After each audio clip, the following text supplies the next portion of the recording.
चला तुम जल्दी बिना चल जल्दी बिन चल।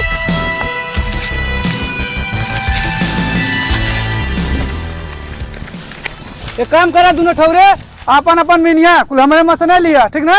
चल चल चल चल जल्दी बिन चल चल। आज हम चलते बाणी सरवा अपन धन खेती बारी देखे 1 बीघा गेहूं बोले बाणी और सरसों बोले बाणी ऐसा ना हो सरवा कोनो सरसों या काट ले हो के। अरे सरवत नहीं ई कैसन कुल हमार नतिया जे कुल पत्ता बिटोरत बाणे तन चल ही देखी तो सरवा कुल का करत में जा कौन। अरे सरवत नहीं ई तो कुल इतना पत्ता बिटोर देले बाणे लगे रे सरवा एक भक्कू भर जाई। ए नतिया कैसन पत्ता बिटोरत हवे रे। अरे सरवा ई तो कुल हमार बतिया नहीं सुनत बाणे तनी आवे जो तब पूछत ही ना। ए नतिया हमार कैसन पत्ता बिटोरत हवे। ए मर्दे का करा जान के जल्दी पहले बिल लेवे ता। अरे सरवत नहीं तो कुल बताओ दे नहीं बना का कर कुल पत्ता बिटोरत हम। ए नतिया अरे सरत नहीं रुक बे बताओ काहे पत्ता बिटोरत हवे। ए मर्दे तुमके ना पता चलता ना महंगाई चलत है। अरे सर महंगाई से का ले देखबा सर पत्ता बिटोरबत महंगाई कम हो जाई का।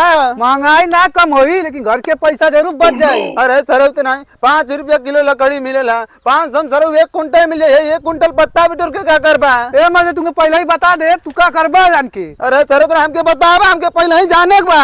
जब जाने चाहे तो सुना बाबा। तो सुनाओ सारे तब्बा ने जानब पता काहे पता बिटोरत है। काहे बिटोरत हवे। जब मरबा तू ही जरावे खातिर। अरे बाप रे बाप अब हम सरवा मरबा नहीं करी तू हमके जरा व्यवस्था बना तबे अगले नहीं जानो तो नहीं। अरे बाप रे बाप अब हम सर मरबा नहीं कहीं ई कुल पहले ही व्यवस्था लगावे लगल हमारे अर्थी खातिर तन चल नहीं देखी सरवा कहीं खेतवा भरिया के काहल चल बा मिलिए सरवा तवा गोड़े हमके तूर दे। ए माँ लगा था बुढ़वा आ जाए ना चल जाए एक बजे सरसोईया काट ले बन जा। अब बुढ़वा आ जाए तब का होई। आई तो बोली तो मारे में ढिमला आ जाए। लगता हमार सरसोईया सरवा हो गइल भाई 1 बीघा वाला अब तो सरवा लगता कम पानी बोलावे पड़ी कटवावे खातिर। अरे हई कैसन कुल मेहरारू बैठल बनी ना मेरे खेतवा में। अरे कौन बोला था। अरे ये माँ बुढ़वा आ गल चला भागा।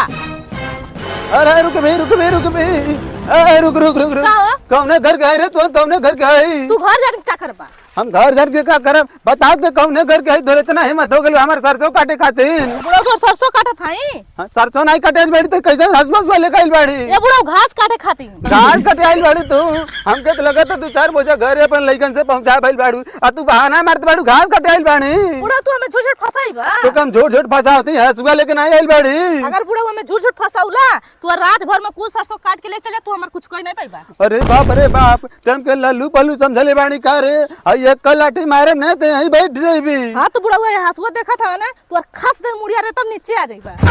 अरे बाप हमरा ही खेत में कुल करत बाणी चोरी ऊपर से दिखाओ दिन कुल सीना चोरी भाग चले तो मारा तो ले दिया पटवा नीचे आ जाए तू के।